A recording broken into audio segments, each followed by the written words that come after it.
on n'avance pas avec ça. On peut faire le cours. Alors le cours, l'Ilou Nishmat, Bracha Bat Maïsa. Bracha Bat Maïsa. Ok, ce sera aussi pour Shimon Ben Saada. Alors, cette semaine, on a affaire à la fameuse tromperie, la fameuse tricherie, ouais, de shipper les brachot de Esav, et que c'est Yaakov qui va lui récupérer toutes ces brachot. Alors c'est intéressant parce que, vous savez, c'est la seule mitzvah dans la Torah qui est écrit éloigne-toi d'elle. Midvar sheker tirchak. Il est écrit du mensonge, éloigne-toi, va de l'autre côté. Ça veut dire vraiment un homme, il doit tout faire pour s'éloigner du mensonge.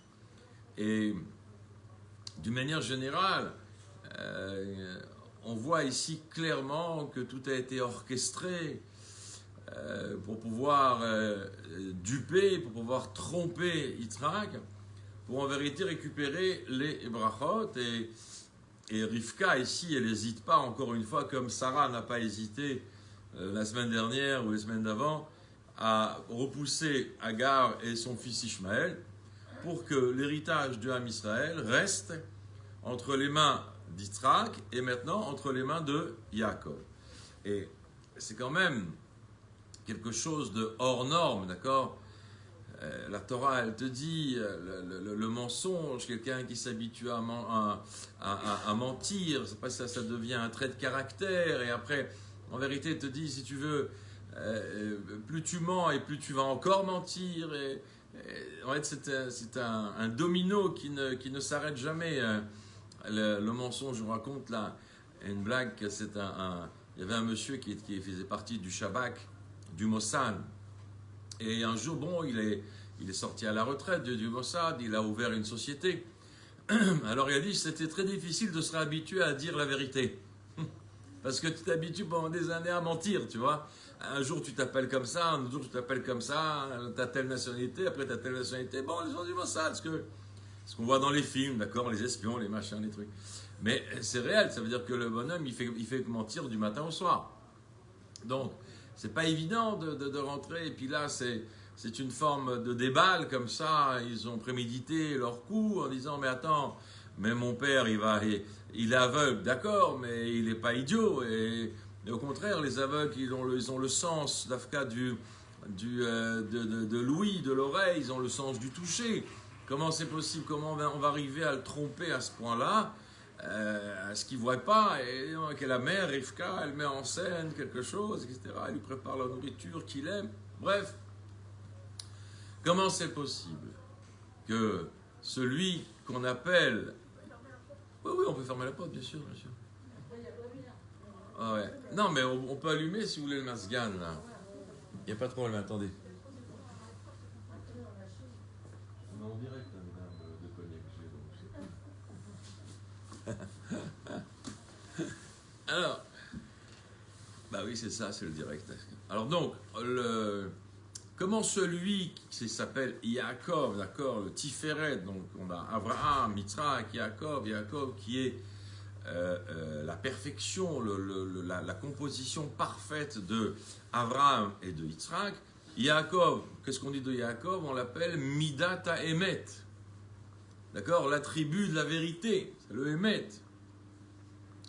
Comment Midat HaEmet, lui, il vient et il va mentir? C'est pas une chose facile, d'ailleurs, c'est très difficile de dire ça de Yaakov, mais quand on parle, on est obligé de raisonner, on est obligé de disserter, donc on est obligé de parler pour expliquer à l'image qu'est-ce que c'est que cette démarche qui est le propre de la tromperie, d'accord? Il faut essayer de réfléchir comment c'est possible qu'on arrive à ça. Alors, il y a plusieurs commentateurs sur ça. Certains disent, on va plus s'intéresser à ceux qui nous parlent du côté kabbalique des choses. Il y a un inyan de Bechora, d'accord? Il y a un inyan de du droit d'aînesse. Alors la Sheila, elle est comme ça. Est-ce que Esav, c'est l'aîné ou Yaakov est l'aîné?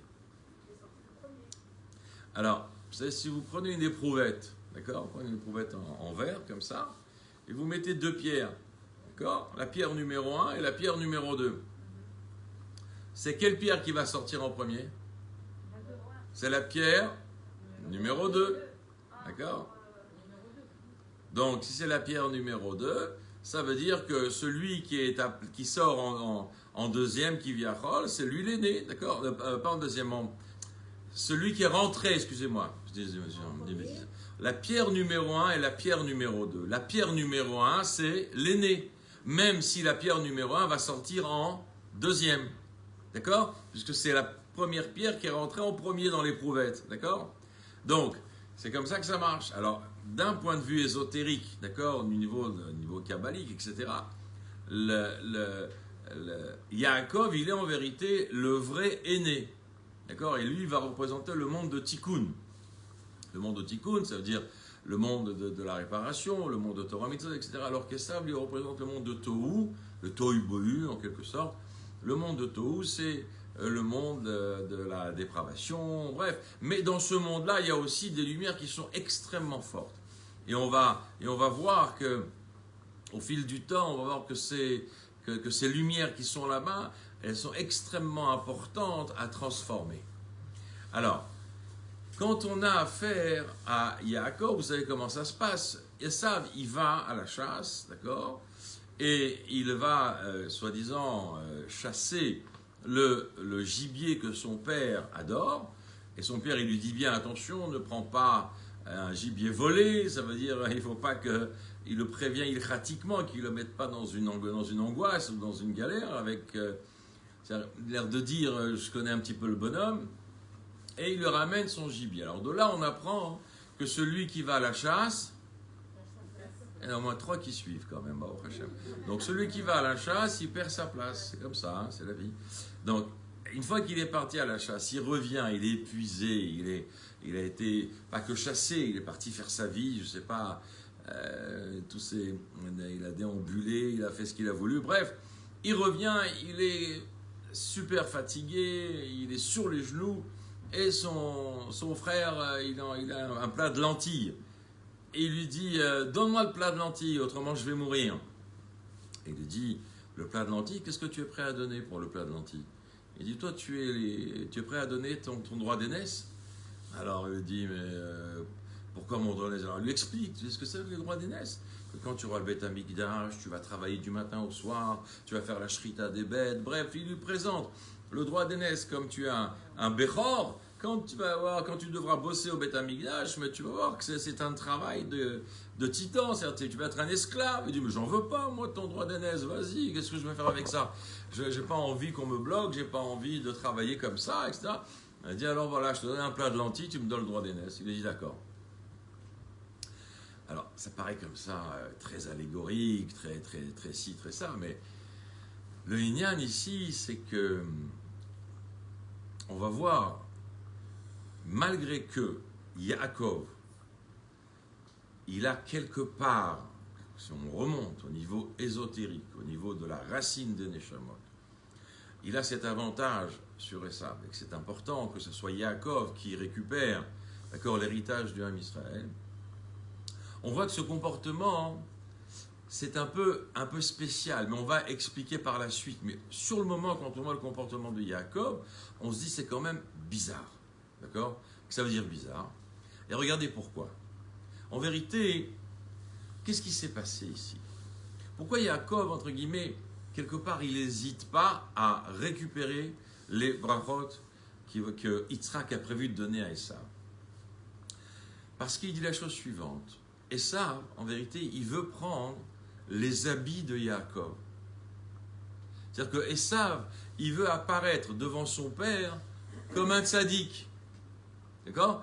Esav, il ne vient pas ici avec un revolver ou, je ne sais pas, avec un punk avec des cheveux au milieu, les boucles d'oreilles partout. Non.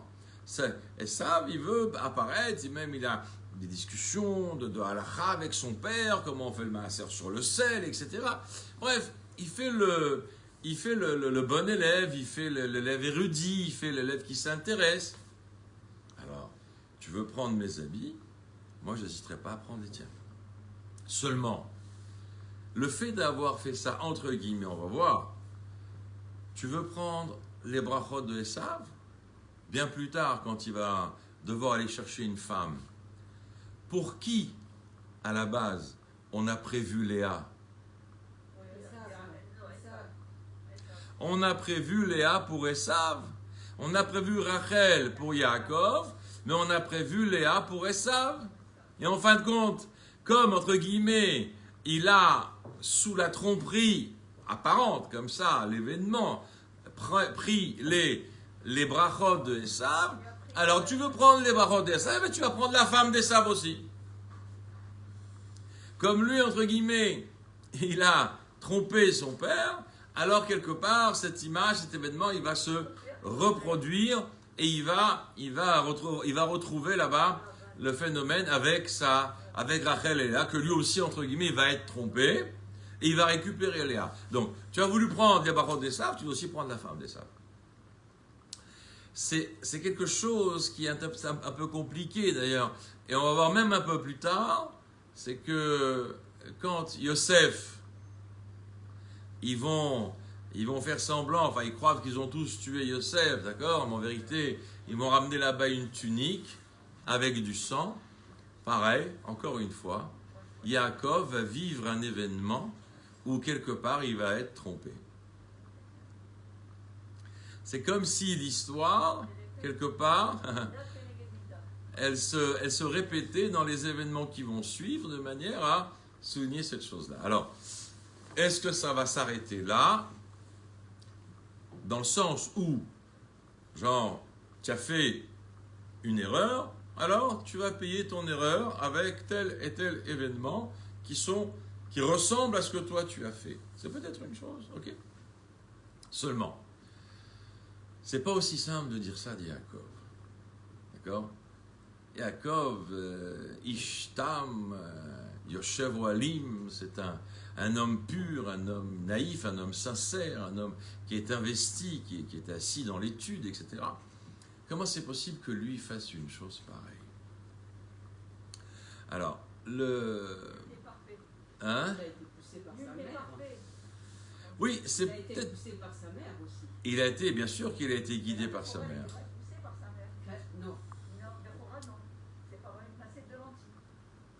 Oui, d'accord. Ça, c'est le phénomène de la Bechora, c'est l'assiette de lentilles. Mais de prendre les brachot de son père, oui, il a été guidé par sa mère.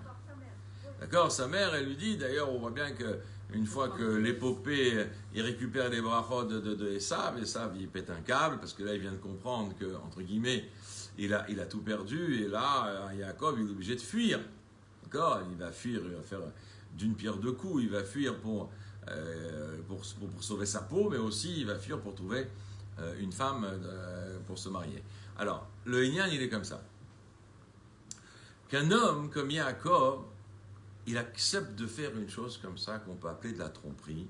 Et c'est marrant parce que Rashi, il nous dit...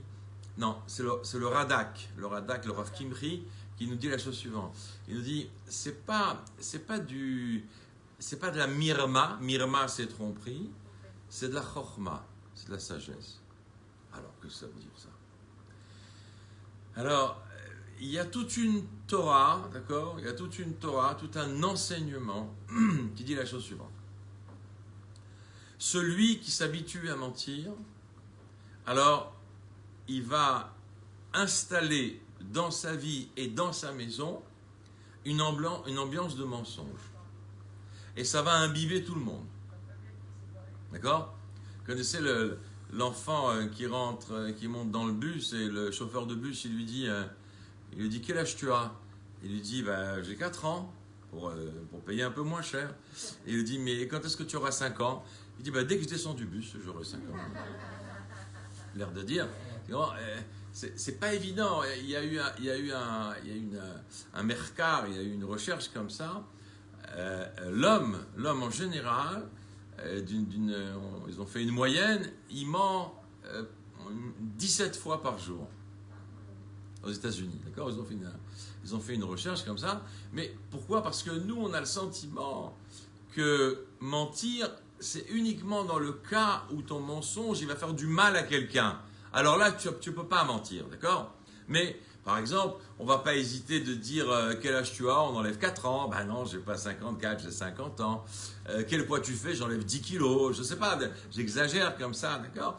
Donc, c'est-à-dire qu'on a le sentiment que le fait de gratter comme ça une petite vérité pauvre et cham, ça ne vient pas endommager, d'accord, la vie de l'autre ou faire du mal à l'autre. Donc, c'est pas évident comme ça d'évaluer la chose, mais en vérité, tout le monde ment. Tout le monde ment. Mais on ment dans des toutes petites mesures. D'accord ? Des toutes petites mesures, 99 fois. C'est des toutes petites mesures, on n'a pas le sentiment de faire. Alors, on va y parler, on va y arriver. Il y a plusieurs, d'accord ? Un homme, il doit par définition dire la vérité. Pourquoi ? Parce que, en vérité, il s'en mêle les pédales dans un mensonge, il va devoir continuer à mentir pratiquement tout le temps. Alors que la vérité, c'est le meilleur moyen de pouvoir vivre paisiblement, et même si des fois ça ne fait pas plaisir, ou si des fois c'est un peu difficile à dire, mais en tout cas, quand on dit la vérité, alors ça peut arranger les choses. On raconte l'histoire d'un voleur, d'accord, qui était kleptomane, et à chaque fois il rentrait en prison, il ressortait, il rentrait en prison, il ressortait. Il est parti voir un grand rabbin, il a dit, mais donne-moi, comment je peux m'en sortir ? Il a fait toutes les sadnaot, il a fait toutes les... Comment on dit sadna, les ateliers dans la prison pour arrêter de voler, pour arrêter de ci, pour arrêter de ça. Il n'y a rien à faire, ça ne marche pas, il a du mal. Alors il est parti voir un rabbin, il a dit, donne-moi une idée, donne-moi un conseil, comment je peux arrêter de voler, j'arrive pas. À chaque fois que... Il dit, tu sais quoi, prends sur toi de dire toujours la vérité et tu verras que tu vas arrêter de voler. Petit à petit. Il a dit, d'accord, j'accepte, je prends sur moi de dire toujours la vérité. Et le Yetzirara, il revient, d'accord ? Il passe le lendemain dans une rue, il voit que la bijouterie, tatati, ça, il sait faire que ça. Il dit, tiens, allez, je vais aller, personne ne va voir, qu'est-ce qu'il y a vu. Il dit, mais je suis embêté, parce que si demain on me dit, est-ce que c'est toi qui as volé ? Je serai obligé de dire oui, c'est moi qui ai volé. Donc le fait de dire la vérité, ça vient quelque part protéger de faire une mauvaise action. D'accord ? Quand tu dis à ton enfant, tu me dis la vérité, ne mens pas, attention, il ne faut pas mentir, c'est assourd. Il faut dire la vérité. Alors, des fois, ça marche, en général, jusqu'à un certain âge. Après, si l'enfant, il est malin, alors il va te tourner en bourrique, et il va te faire de toi... Alors donc, mais ça, c'est l'ambiance que tu vas mettre chez toi à la maison. Si on s'habitue à dire la vérité, alors on va instaurer un monde de vérité. Alors, est-ce que c'est possible, malgré tout, dans certains cas, de ne pas dire la vérité ? Est-ce qu'il y a des cas de figure, d'accord, où c'est possible de ne pas dire la vérité ? Par exemple, là, si tu prends l'exemple de Yaakov avec Esav, tu dis, voilà, Esav, toi, tu as voulu prendre mon habit de tzaddik, eh bien, moi, je vais prendre ton habit de Esav, et comme ça, je vais récupérer tes brachot. Peut-être, alors. Mais on a vu quand même des gens qui ont menti. Abraham, quand il va avec sa femme à la frontière, il dit, c'est ma sœur, d'accord ? Yitzhak aussi, il va dire à Rivka, c'est ma sœur. Alors, Achot, on dit sœur en hébreu, Achot, Achianit, nièce, sœur. On joue avec les mots, tu vois. Mais on voit des choses quand même qui ne sont, même entre guillemets, à Kadosh Baruch Hu, pour le Shalom Bayit, d'accord ? Quand Sarah, il va dire, mais moi je suis vieille, etc. Non, il dit, mais ton mari il est vieux.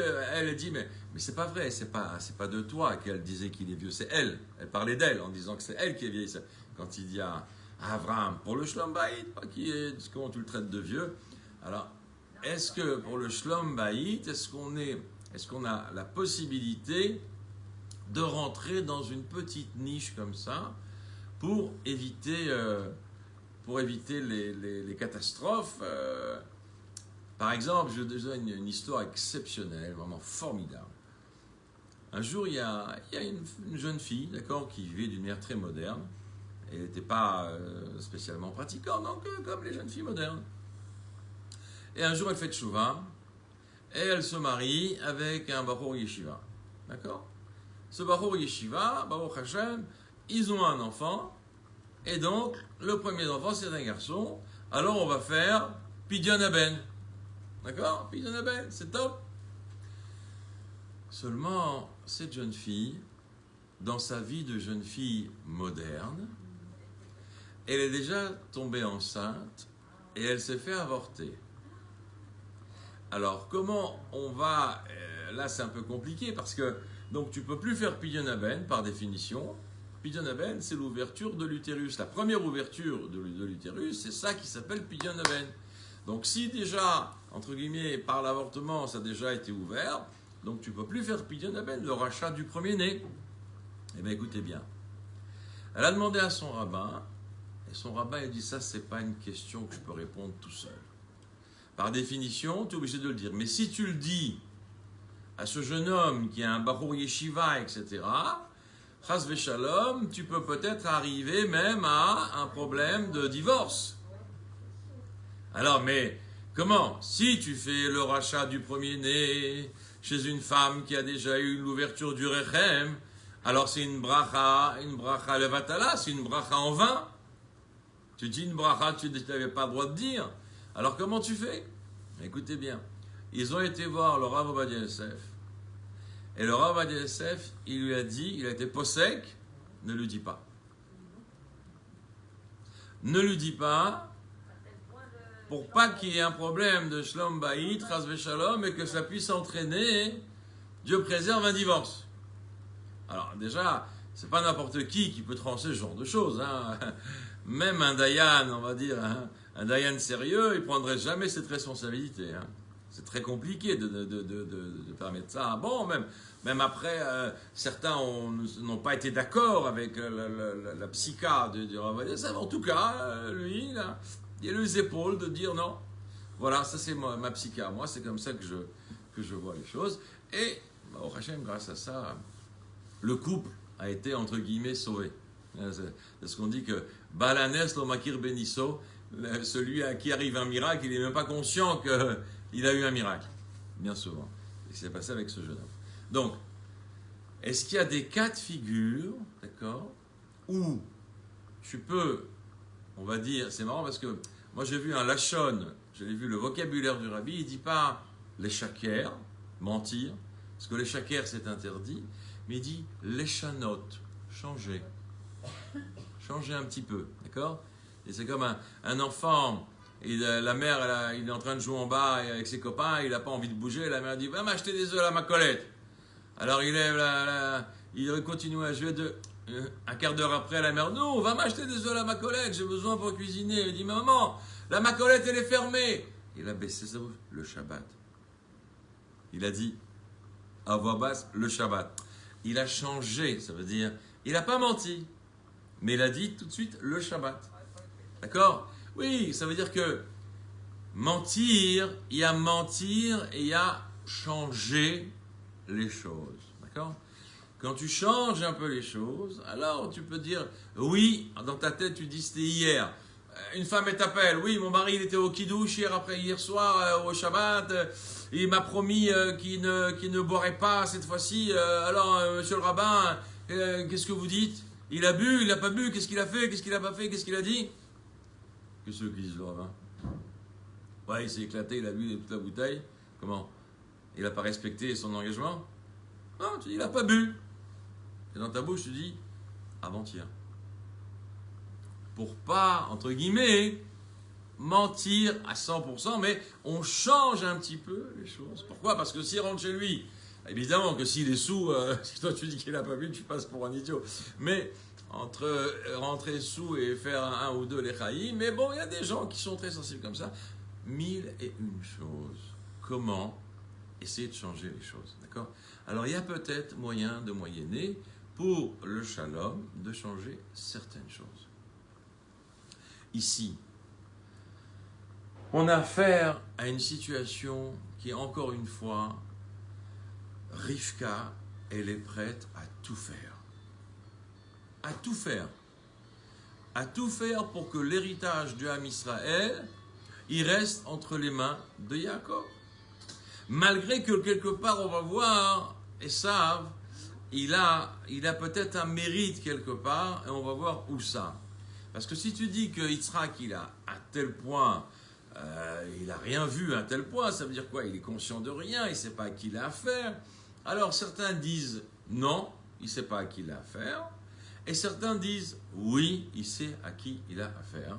Seulement, dans sa vision prophétique, il voit que Esav, il va lutter, d'accord, avec son Yetzer Hara plus sérieusement que Yaakov. Et quelque part, il veut l'aider. D'accord? Il veut l'aider. Mais c'est toujours pareil, c'est comme avec Abraham, le phénomène de ce Bechor, là, d'accord? Le phénomène de ce premier-né. Chez Abraham, c'était Ishmaël. Ça passe pas facilement, je veux dire, dans le cœur d'un père. Et alors, c'est un peu pareil comme ça chez Yitzhak. Et ça, c'est quand même son premier-né, entre guillemets, par rapport au mode de naissance. Donc, il y a quand même un égard à Esav.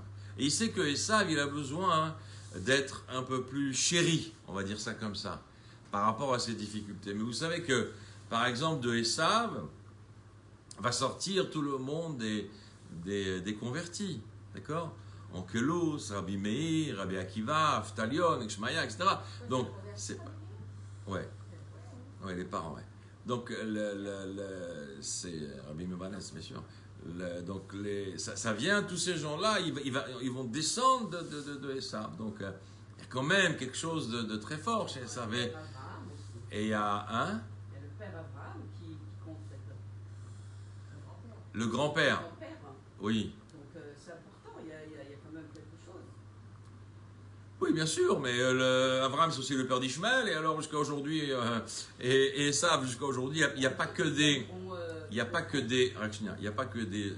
Il va y avoir des dynasties de convertis, mais de Esav va sortir aussi des grandes blagues. Hein. Donc, tout n'est pas tout blanc-bleu, parce que bon... mais malgré tout, il y a quand même un phénomène où Yitzhak qui chérit son fils, et on le verra quand?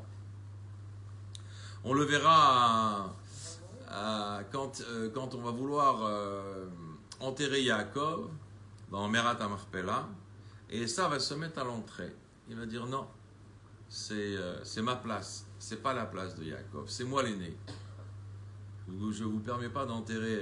Il y a le fils de Dan qui va venir et qui va lui mettre un coup d'épée, il va lui il va lui mettre un coup d'épée, il va lui couper la tête, mais la tête, elle a roulé, et quand la tête, elle a roulé, elle s'est retrouvée sous les bras de Yitzhak. Pour dire le phénomène quand même de